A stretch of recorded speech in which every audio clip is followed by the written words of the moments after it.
Bonjour à tous et à toutes et bienvenue dans notre rendez-vous sur les fleurs de bac en vidéo. Nous allons continuer donc sur la somatisation et le dos et nous allons parler des vertèbres, des 8 et des 9. On va en parler ensemble parce qu'elles sont étroitement liées en fait. Si je suis une personne qui planifie ma vie, chaque chose est planifiée, chaque passage, heure que je vais faire dans la journée a été bien orchestré parce que j'ai un tempérament comme ça où c'est qu'il faut que je puisse avoir un contrôle sur ce qu'il va se passer et pouvoir apprendre les choses pour ne pas être surpris.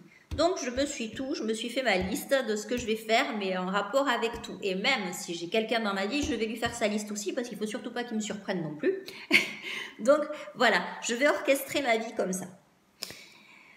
Si des 8 me fait mal, c'est que quelque part, à un moment donné, j'ai été surpris dans ma liste, il y a eu un événement qui s'est passé et ça va faire en sorte que mon emploi du temps va être bousculé et je vais me sentir en échec. Je vais avoir cette peur de l'échec par rapport au reste qui va se passer.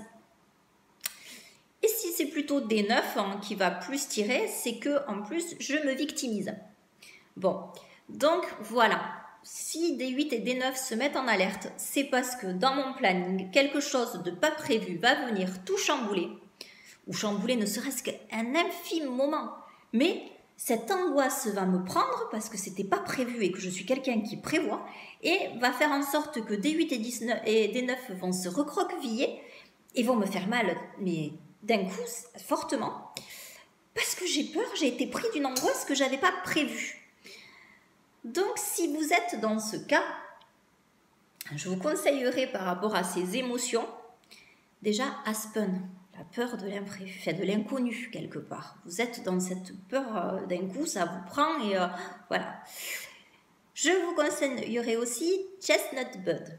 Pourquoi? Parce que Chestnut Bud, c'est celui qui fait toujours la même chose. Parce que forcément, si vous planifiez tout le temps, vous vous doutez bien que il va souvent y avoir des imprévus et que souvent ça va vous bousculer. Donc vous allez recommencer exactement le même schéma à chaque fois.